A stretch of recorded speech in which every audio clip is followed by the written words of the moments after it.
ناظرین کرام السلام علیکم. ہماری خاص پیشکش راہ نجات میں آپ کا تہہ دل سے خیر مقدم ہے. میں ہوں اطہر سعید، آپ کا میزبان آپ کے ساتھ. اور ناظرین، آپ کے تمام تر سوالات کے جواب دینے اور ہمارے آج کے موضوع پر ہم سب کی رہنمائی فرمانے کے لیے ہمارے ساتھ ہمارے اسٹوڈیو میں تشریف فرما ہے مولانا عبداللہ طارق صاحب. معروف عالم، مفکر اور دانشور مولانا عبداللہ طارق صاحب کا ہم اسٹوڈیو میں تہہ دل سے استقبال کرتے ہیں، ان کا خیر مقدم کرتے ہیں اور مولانا صاحب کو خوش آمدید بھی کہتے ہیں. ناظرین، راہ نجات میں ہمارا جو آج کا موضوع ہے بہت اہم ہے، سماجی طور پر بھی اور اسلامی نقطہ نظر سے بھی بہت اہم موضوع ہے. زنا کی روک تھام یہ بہت اہم موضوع ہے.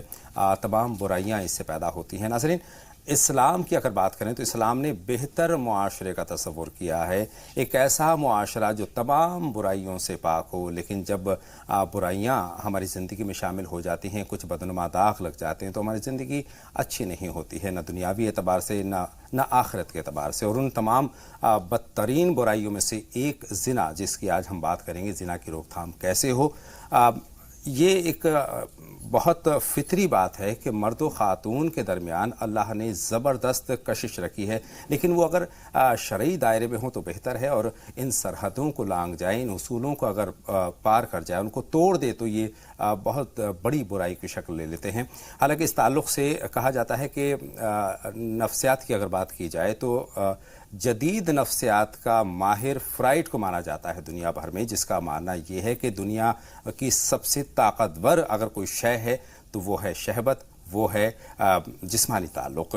لیکن اسلام نے اس میں بہت سارے اصول بنائے ہیں اور ان اصولوں کی ہم بات کریں گے. آغاز مولانا صاحب سے اپنی بات کا میں یہاں سے کروں گا کہ مولانا صاحب، اسلام نے زنا کی روک تھام کے لیے کیا اصول بنائے ہیں؟ السلام علیکم ورحمۃ اللہ وبرکاتہ. بسم اللہ الرحمن الرحیم. الحمدللہ رب العالمین، والصلاة والسلام علی سیدنا و مولانا محمد وعلی آلہ واصحابہ اجمعین. اما بعد، محترم حضرات، عورت اور مرد کا ایک دوسرے کی طرف میلان ایک فطری چیز ہے جی، اور اس کو روکا نہیں جا سکتا.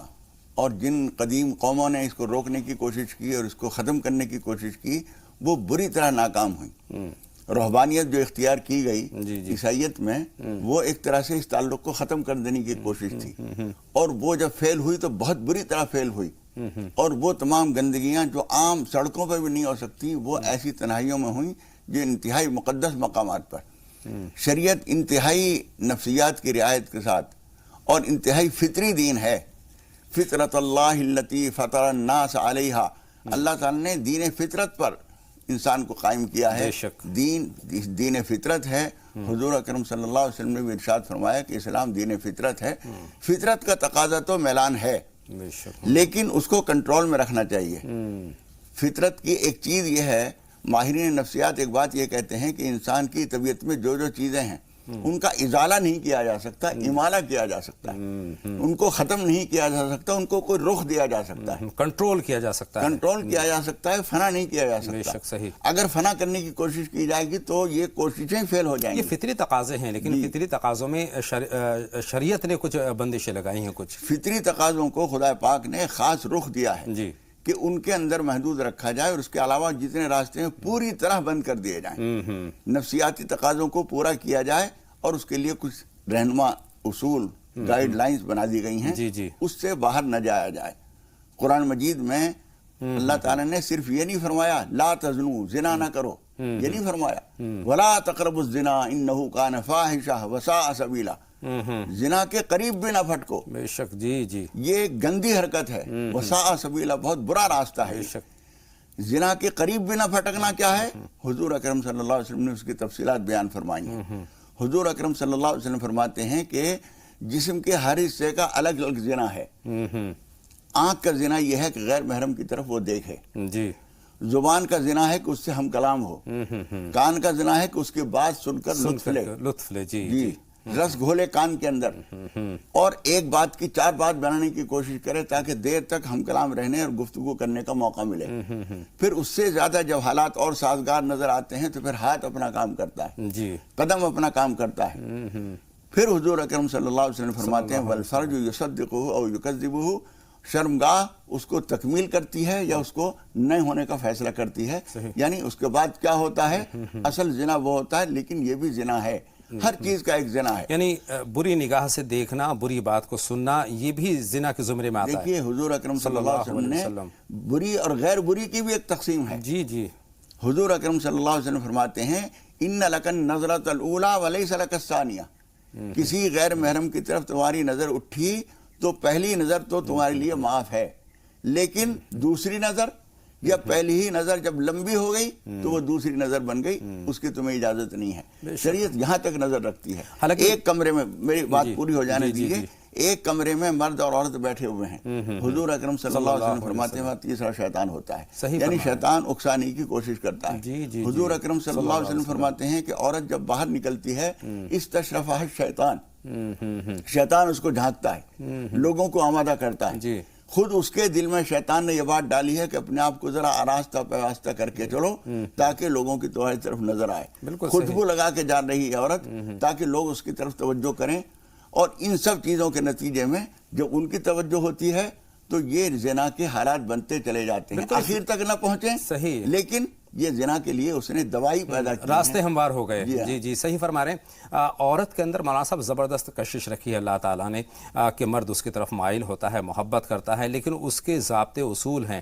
آج ہم دیکھتے ہیں کہ ہم کہیں نہ کہیں مغربی تہذیب میں جا رہے ہیں، کھلا پن آ رہا ہے، بے پردگی بڑھ رہی ہے. تو یہ چیزیں بھی کیا ذمہ دار ہیں ان تمام چیزوں کی؟ دیکھیے یہ ساری چیزیں جو ہیں فطرت کو نہ سمجھنے کا نتیجہ ہے. جی جی جی. میں یہ دعوے کے ساتھ کہتا ہوں کہ پوری کائنات میں اسلام سے بڑھ کر ماہر نفسیات کوئی مذہب نہیں ہے، اور کوئی مذہب اگر کبھی رہا ہے تو وہ برقرار نہیں رہا. ہمارے ہندوستانی سماج میں ہم دیکھتے ہیں پرانے خاندانوں میں جو شرفا کے خاندان ہیں، اسلام کے نام سے وہ واقف نہیں تھے، لیکن کہیں نہ کہیں سے ان کے اندر وہ تہذیب ہیں، وہ شائستگی، وہ حیا، وہ شرم آئی تھی. پرانے خاندانوں کی خواتین کو ہم نے دیکھا ہے کہ وہ اسلام کے پردے سے چاہے واقف نہ ہو، لیکن ان کے سماج نے ایک پردہ بتایا تھا، وہ گھونگھٹ یہاں تک رہتا تھا. جی جی. سینے کے اوپر کپڑا اتنا رہتا تھا کہ جسم کا ابھار محسوس نہ ہو، جو شرفا کے طریقہ تھا. اب ہماری اس تہذیب نے جو اپنے آپ کو بہت اعلیٰ ہونے کے باوجود اپنے آپ کو پست سمجھ لیا اور مغربی تہذیب کو اپنا لیا، اب وہ شرفا کے خاندان بھی، ان کی جو نئی بچیاں آ رہی ہیں، پرانی عورتوں کو آپ دیکھیں گے تو پردے کا اہتمام ہے، نئی بچیوں کو آپ دیکھیں گے تو پردے کا اہتمام بالکل نہیں ہے. ان کا دوپٹہ تو یہاں تک رہتا تھا، نئی بچیوں کا دوپٹہ گھر پہ پڑا ہوا ہے، ساتھ بھی نہیں ہے، کاندھوں پہ بھی نہیں ہے. صحیح ہے. یہ سب چیزیں جو آئی ہیں، یہ تقلیدی ذہن، پیچھے لگو ذہن، مغرب کو امام بنا کر ہم اس کے پیچھے پیچھے چل رہے ہیں، حالانکہ جس تہذیب کو اس نے تجربہ کر کے ناکام تسلیم کر لیا ہے، ہم اس کو پھر تجربہ کر رہے ہیں. یعنی پردہ بے حد ضروری ہے اور بہتر لباس بھی بہت ضروری ہے، لیکن آج ہم دیکھتے ہیں کہ پردہ، جیسا کہ آپ نے فرمایا، پردہ کم ہو گیا ہے، بہت کم ہو گیا ہے، دوپٹے بھی بہت کم ہو گئے ہیں. ساتھ میں برقعے کی طرف آپ کا اشارہ کرنا چاہتا ہوں. برقعے بھی آج کل وہ فیشن والے آ گئے ہیں، بہت وہ جسم سے ٹائٹ برقعے ہوتے ہیں. اس طرف بھی آپ کا بیان چاہتا ہوں کہ دیکھیے برقع اصل میں جسم کے حصوں کو ڈھکنے کے لیے تو لباس ہے. لباس کے باوجود جو ابھار اور جو جسم کی فطری زینت سامنے آتی ہے اس کو بھی ڈھکنے کے لیے برقع ہے. مقصد تو برقعے کا یہ ہے، لیکن ہم نے برقعے کو مزید ابھار پیدا کرنے کا ذریعہ بنا دیا ہے. اتنے ٹائٹ برقعے ہیں کہ جسم کے تمام ابھار نظر آتے ہیں، چلنے میں جسم کی حرکتیں محسوس ہوتی ہیں، جس کا مقصد یہ ہوا کہ ہم بھی نہ چاہتے ہوئے اور نہ سمجھتے ہوئے اس گندگی کی طرف جا رہے ہیں جو گندگی مغرب سے لائی گئی ہے. اور کون سی ایسی چیزیں ہیں جن سے زنا کی روک تھام ہو سکتی ہے مولانا صاحب؟ کیا شرعی اصول کیا ہیں؟ دیکھیے عورت اور مرد کو ایک دوسرے کے قریب نہیں ہونا چاہیے. جی جی. حضور اکرم صلی اللہ علیہ وسلم کو اور حضور اکرم صلی اللہ علیہ وسلم کے ازواج مطہرات کو قرآن مجید میں سورہ احزاب میں جو ہدایات دی گئی ہیں اس میں یہاں تک ہے کہ کسی کو باہر سے آ کر نبی کریم صلی اللہ علیہ وسلم کے گھر سے کوئی چیز اگر لینی ہے تو اس کے لیے بھی وہ آواز دیں گے اور فَاسْأَلُوهُنَّ مِنْ وَرَاءِ حجاب، پردے کے پیچھے سے اس کا مطالبہ کریں گے کہ فلاں چیز چاہیے. اور خواتین کو بھی کیا ہدایت ہے؟ فَلَا تَخْضَعْنَ بِالْقَوْلِ فَيَطْمَعَ الَّذِي فِي قَلْبِهِ مَرَضٌ وَقُلْنَ قَوْلًا مَعْرُوفًا. آواز کو لوچدار بنا کر بات نہ کرو، آواز میں لگاوٹ پیدا کر کے بات نہ کرو، ایک روکھا سا انداز، نہ تو بہت زیادہ جھگڑے کا سا انداز اور نہ بہت زیادہ لگاوٹ کا انداز، اور ضرورت سے زیادہ کوئی بات نہ کی جائے، جو چیز مانگی جا رہی ہے وہ دی جائے. فَاسْأَلُوهُنَّ مِنْ وَرَاءِ حجاب، پردے کے پیچھے سے اس کا مطالبہ کیا جائے. حضور اکرم صلی اللہ علیہ وسلم نے ان چیزوں کا اہتمام کیا، اور اس کے لیے ضروری ہے کہ ساتھ میں بیٹھنا نہ ہو، بات چیت ضرورت سے زائد نہ ہو اور کہیں ایک دوسرے سے قریب رہنے کی کوشش نہ ہو، ایک ساتھ رہنے کے مواقع کم سے کم پیدا کیے جائیں، دفتروں میں، تعلیم گاہوں میں، اداروں میں، کہیں بھی عورتیں اور مرد دور رہیں۔ ہمارے ہاں ایک بڑی خرابی اس دور میں اور ہمارے ملک میں بھی اور موجودہ حالات میں، پچھلے دنوں چند سال پہلے جو ایک نربھیا کا کیس پیدا ہوا تھا اور اس کے نتیجے میں ہر طرف آوازیں اٹھی، اس کے بعد سے آپ اگر غور کریں گے تو یہ گندگی اور بڑھی ہے۔ حقیقت یہ ہے کہ ہم اسباب کو نہیں سمجھتے، چیز کو ختم کرنا چاہتے ہیں، اس کا سبب نہیں جاننا چاہتے، بنیاد میں پہنچنا چاہیے اس کی۔ چولہے کے اوپر ہانڈی رکھی ہوئی ہے، پریشر کوکر رکھا ہوا ہے، اس میں جب سیٹی نکل رہی ہے، بھاپ نکل رہی ہے، تو اس کو روکنے کی کوشش بیوقوفی ہے۔ اس سیٹی کو دبانے کے لیے ہم نے بھاری پتھر اس کے اوپر رکھ دیا کہ یہ نہ بولے، لیکن اس کے نیچے کی آگ کو ہم بند نہیں کر رہے ہیں۔ یہ بڑی بیوقوفی ہے۔ اس کا نتیجہ کیا ہوگا؟ آگ برابر چل رہی ہے اور اس کی سیٹی کو کھولا نہیں جا رہا ہے، اس کا مطلب یہ ہوگا کہ وہ پھٹے اور تباہی مچ جائے۔ مولانا صاحب، اللہ نے عورت کے لیے محبت پیدا کی ہے، اس میں زبردست کشش پیدا کی ہے، اور شہوت بھی فطری تقاضا ہے نا؟ اس پر آپ کا بیان چاہتا ہوں کہ اس کا صحیح استعمال کیسے؟ اسی کو میں کہہ رہا تھا کہ ہمارے ہاں تمام اسباب، ٹی وی پر جو ایڈ آتے ہیں، مختلف قسم کے تصویریں دکھائی جاتی ہیں، اس میں عورت اور مرد کا ایک دوسرے سے لپٹنا، چمٹنا، چھیڑ چھاڑ، یہ ساری چیزیں دکھائی جا رہی ہیں۔ ایک وہ آدمی بھی دیکھ رہا ہے جس کے پاس بیوی نہیں ہے، وہ عورت بھی دیکھ رہی ہے جس کے پاس شوہر نہیں ہے۔ حضور اکرم صلی اللہ علیہ وسلم نے ایک بات فرمائی ہے، مسکین مسکین رجل لا امرأۃ لہا، مسکینۃ مسکینۃ امرأۃ لا بال لہا۔ وہ غریب ہے، بیچارہ ہے، قابل رحم ہے وہ آدمی جس کے پاس بیوی نہیں ہے۔ وہ عورت مسکینہ ہے، قابل رحم ہے، ترس کھانے کے قابل ہے جس کے پاس شوہر نہیں ہے۔ ایسے عورت اور مرد بھی ان چیزوں کو دیکھ رہے ہیں، وہ بھڑکانے والے جذبات کو برانگیختہ کرنے والے مناظر دکھائے جا رہے ہیں، اور اس کو تو ہم کنٹرول نہیں کر رہے ہیں۔ اس کو ایک آزادی کے نام پر اس کو ہم نے آزادی دے رکھی ہے، جو چاہو جس طرح چیزیں دکھاؤ، اور اس کے نتیجے میں جب جذبات بھڑکتے ہیں اور پھر وہ گندگیاں ہوتی ہیں، اس کے لیے لوگ کہتے ہیں قانون بناؤ۔ مسئلہ قانون بنانے کا نہیں ہے، مسئلہ جو قانون موجود ہے ان کو نافذ کرنے کا ہے، اور حالات کو حیا و شرم کے پردوں میں لانے کی ضرورت ہے۔ ان تمام چیزوں پر کنٹرول کی ضرورت ہے، قطغن لگانے کی ضرورت ہے۔ لیکن مولانا صاحب، میں یہ جاننا چاہتا ہوں کہ زنا سے کیا سماجی برائیاں پیدا ہو سکتی ہیں، اور ان برائیوں کو ہم ایک عام آدمی ہوتے ہوئے کیسے ان کو کنٹرول کر سکتے ہیں، کیسے روک سکتے ہیں؟ دیکھیے، ایک عام آدمی، جو حکومت کی باتیں ہیں، جو اداروں کی بڑی طاقتوں کی باتیں ہیں، ان کی بات چھوڑ دیں اگر ہم، تو شخصی طور پر ہم ایک تو مرد اور خواتین اپنی طرف سے، مثال کے طور پر میں اور آپ احتیاط جو کر سکتے ہیں، خواتین سے زیادہ اختلاط نہ ہو، بقدر ضرورت بات چیت ہو، اس کے بعد اس سے ملنے جلنے کی کوشش نہ کی جائے۔ اور ہمارے ہاں جو زنا پر قدغن لگائی گئی ہے ہمارے قانون میں، وہ ریپ پر پابندی ہے، زنا پر نہیں ہے۔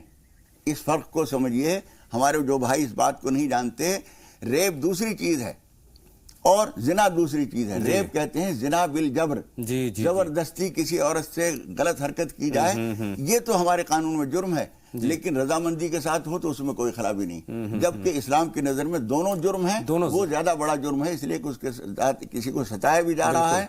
جسم ہماری ملکیت نہیں ہے، پھر اس بات کو سمجھ لیجئے، یہ جسم اور جسم کے تمام حصے ہماری ملکیت نہیں ہیں، ہم جس کو دے دیں ہماری مرضی، جس کو نہ دیں ہماری مرضی، ایسا نہیں ہے۔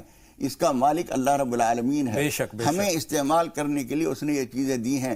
اسی وجہ سے سماجی طور پر تو یہ موجود ہے، اسی وجہ سے مذہب جب کہتا ہے کہ اب تم ایک دوسرے کے لیے بیوی میاں ہو، تو اس کے بعد ہم ایک دوسرے کے لیے آزاد ہوتے ہیں۔ بالکل، ضابطے ہیں، قانون ہیں، اصول ہیں، ان اصول میں، ان ضابطوں کے دائرے میں رہتے ہوئے اگر ہم ایک دوسرے سے ملتے ہیں تو بہتر ہے۔ یعنی نکاح کے دائرے میں رہ کر اگر ہم جسمانی طور پر تعلق قائم کرتے ہیں تو بہتر ہے، لیکن وہ وہی دوسری چیز ہے۔ حالانکہ کشش تو دیکھیے مرد اور خاتون کو ایک دوسرے کے تئیں ہوتی ہے، لیکن اس کے لیے سماجی طور پر بھی بندشیں ہیں، شریعت نے بھی کچھ سرحدیں قائم کی ہیں، ان کو لانگھنے سے ہمیں گریز کرنا چاہیے۔ یہی ہماری بات کا آج کا جو ہے مفہوم نکل کر کے آتا ہے۔ دو کالر ہمارے ساتھ جڑ رہی ہیں، شاہین صاحبہ ہیں اور مبین تاج صاحبہ ہیں۔ شاہین صاحبہ، آپ پہلے فرمائیں کیا جاننا چاہتی ہیں؟